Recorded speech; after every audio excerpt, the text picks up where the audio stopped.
A long time ago in a galaxy far, far away, a young boy from a desert planet became the only hope for the Star Wars universe. Now, nearly 50 years later, might he once again be our last hope?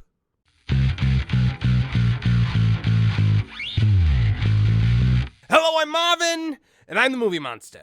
Disney Star Wars is officially on life support, with cultural vandals like Kathleen Kennedy and Leslie Headland doing their very best to blow air bubbles into its IV.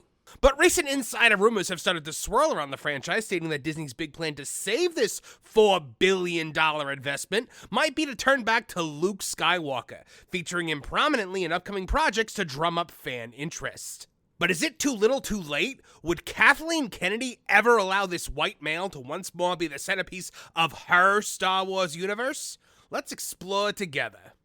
Luke Skywalker, our old friend, brought back to life in somewhat convincing ways by the folks over at Lucasfilm when they did the Mandalorian season 2, and then to an extent Book of Boba Fett. I will say he looked better in Book of Boba Fett, even if the content wasn't, great. I liked seeing Luke Skywalker meeting up with Ahsoka. That was kind of cool. I enjoyed that. Look, I like anything Luke. When I was a kid, Luke Skywalker was my hero. All right, I had everything Luke Skywalker, and to watch what they turned him into in The Last Jedi. Yeah, when he's sitting on that island, the island of Hawk Tua, drinking green milk, it was absolutely disgusting to me. I hated every second of it. When he came back at the end of The Mandalorian season 2, I was filled with so much happiness for it. However, at the same time, it was kind of a hollow happiness because, like, at the end of the day, I know where this is going. I know that all roads end at Jake Skywalker. All roads lead there eventually to the First Order and to Hawk Tua and to the green milk and losing a sword fight to Rey and then dying on a rock. Take for this what you will, but apparently the rumor flying around the rumor sphere right now is that Disney's great plan to resurrect Star Wars, because they understand that it's dead. They know that things like the Acolyte and Ahsoka have kind of destroyed it, and Kathleen Kennedy's vision is not working. They took it from a boys brand that girls liked to a girls brand that nobody likes. But now the rumor is Luke Skywalker to make appearance in Dave Filoni's Ahsoka season 2. Now, that would be pretty big. However, I hesitate to get too excited for something like this. So this article from That Pock Place, written by our friend John Trent, who's the editor-in-chief over there, says, a new rumor claims that Lucasfilm plans to have Luke Skywalker make an appearance in Dave Filoni's second season of Ahsoka.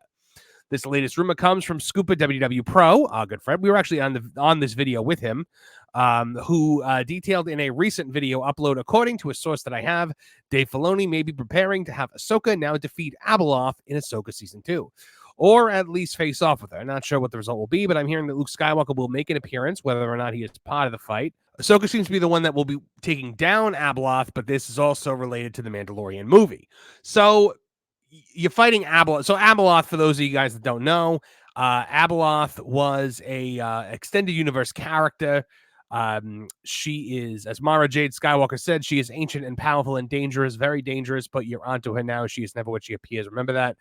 Self-styled as the beloved Queen of the Stars, also known as the Bringer of Chaos and the Destructor, Abeloth was a extremely powerful Force entity. Her dark side powers and immortality derived from her being corrupted by drinking from the font of power and bathing in the pool of knowledge. She first lived as the Servant, a mortal woman who served the powerful ones on a jungle planet over 100,000 years for the Battle of Yavin.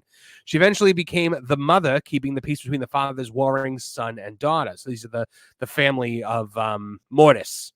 There we go. The father, the son, the daughter. And we did see the father as a statue at the end of Ahsoka season 1. So there you go. However, she grew old while her father and their children did not, and she feared that she would lose her precious family. In a desperate attempt to hold on to the life that she so loved, she drank from the font of power and bathed in the pool of knowledge. Her actions corrupted her, transforming the Mother into the twisted, immortal entity known as Abeloth. So now Abeloth was a presence in the extended universe. So there's the father, the son, and the daughter. And Abeloth was one of the ones who corrupted Jason Solo, who is so much better than Kylo Ren. It's not even funny. Jason and Jaina Solo, who should have been the centerpiece of the sequel trilogy because they're incredible characters. He was corrupted by Abeloth when he turned to the Sith, when he became Darth Caedus. So anyway, it looks like Abeloth would then be the big bad of Ahsoka season 2. So he continued, what I'm hearing is that Dave Filoni may be getting visits these days from folks from Burbank, at least with virtual conferences. And the reason might be that the Acolyte was the final nail in the coffin. They're spooked over at Disney. They've seen enough. They've heard enough. They've watched enough. They're ready for people to watch Star Wars again. And therefore, maybe an effort to move this franchise back to Luke Skywalker. What I'm being told is while you will probably see Luke Skywalker in season 2 of Ahsoka, you're really going to see him in some other stuff. And they may be preparing for a heavy push of Luke Skywalker, even if Kathleen Kennedy doesn't like it. It doesn't matter anymore. This is a franchise that's going back to Luke. From there, Pro mentioned a post that Mark Hamill made in X back in May. The actor wrote, "This tweet will gain in significance when the movie I start today is publicly announced." The rumor also comes in the wake of one from Daniel RPK claiming that the character of Abeloth would appear in Ahsoka season 2. So there's a picture of what Abeloth looks like. Abeloth was originally introduced in the Star Wars Fate of the Jedi novel series that was authored by Aaron Alston, Christy Golden, and Troy Denning. She was originally a mortal servant to Mortis gods. As we all just said, she would eventually be imprisoned by the son and daughter and placed in a place called the Maw. However, she would be able to free herself from the prison at any time the current of the Force was altered. Nevertheless, the son and daughter would return her to the prison each time she escaped. However, the Mortis gods died during the Clone Wars, and Abeloth was able to escape when Centerpoint Station was destroyed. Fortunately, Luke Skywalker and his son Ben teamed up with a Sith named Vistara Kai to imprison Abeloth back in the Maw. Now, previous rumor from WW Pro claimed that Skywalker would return in Jon Favreau's The Mandalorian film. He noted back in May that the source tells me to look back to what Favreau said originally when he came aboard with Star Wars, telling Lucasfilm and Disney particularly that he thought he could help. And he says that you can expect this movie to be returned to the quality of the first 2 seasons. But most importantly, you might even consider this to be a Luke Skywalker movie. That would be pretty incredible if, this Mandalorian movie became like Mando and Luke Skywalker teaming up.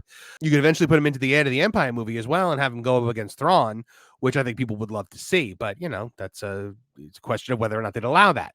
As we all remember, we saw a picture of Luke Skywalker in the offices of Lucasfilm with a big red X over his face, which they tried to explain away by saying that it was like, it was someone's desk that was Empire themed. Now, you all just hate Luke Skywalker. You're a bunch of militant feminists who want to turn Star Wars into a female-centric brand, and the fact that people keep asking for Luke Skywalker is infuriating to you. Pro continued that the source tells me that the delay from 2025 to 2026 was largely because they did not believe the level of Luke Skywalker they wanted to use would be able to be completed in CGI with realistic appearances and all that in the time frame that had been given. So that is 25 to 26 would be the Mandalorian movie being pushed back. Favreau realizes the reaction to Luke Skywalker from the second season, and he wants that again for the movie. The source goes on to such a degree as to say that we might even expect a scene, although folks remember this can be cut in the editing room. We don't know, but the source says that he has knowledge. I don't know if he does or not. He says that he has the knowledge that there's even a scene where Luke Skywalker and Grogu might join their Force powers together in battling some dark enemy. I could totally see that. I could totally see that. If it's a big enough threat and you bring in Luke Skywalker, I agree. I think it'd be great. However, the question remains, can you get into it knowing where this is going, knowing that we're going to Hawk-Tuah, that we're going to the Green Milk, that we're going to Dying on a Rock? That's a question that you guys all have to answer for yourselves. But for me, I would love to see Luke Skywalker. God, I would, however, it would kind of be tainted, though, because of what I know is coming. The last time there was overwhelming positivity surrounding Star Wars was Luke Skywalker's appearance at the end of The Mandalorian Season 2, and Kennedy and her minions clearly hated that. We saw it when people like Pablo Hidalgo made fun of passionate creators like Star Wars Theory for getting emotional about the very property he's paid to get people invested in. Personally, when it comes to Luke being featured in a prominent role, I'll believe it when I see it. I no longer have any hope or trust in Disney Star Wars, so at this point, if things turn around, it'll just be a pleasant surprise. But it's the opinion of this monster that nothing will ever change as long as Kathleen Kennedy remains in charge of this brand. She's shown a stubborn unwillingness to give people what they want, and her disdain for the fans of this franchise seems to know no bounds. So, until the day we can finally dance around to the Yub Nub song at her removal from power, I won't be having any hope for the future of Star Wars whatsoever. Thanks for joining us again today. We'll have a review of The Acolyte Episode 6 coming within the next few days, so make sure you tune into Tooney Talk TV, Wednesdays at 8 p.m. EST, and check out both Tooneytown Wrestling and That Game Place for more Marvin the Movie Monster content. Please like, share, and subscribe. Click the little bell icon to get notified of new videos as they drop. From all of us here at Tooney TV, I'm Marvin the Movie Monster. Now get out of here!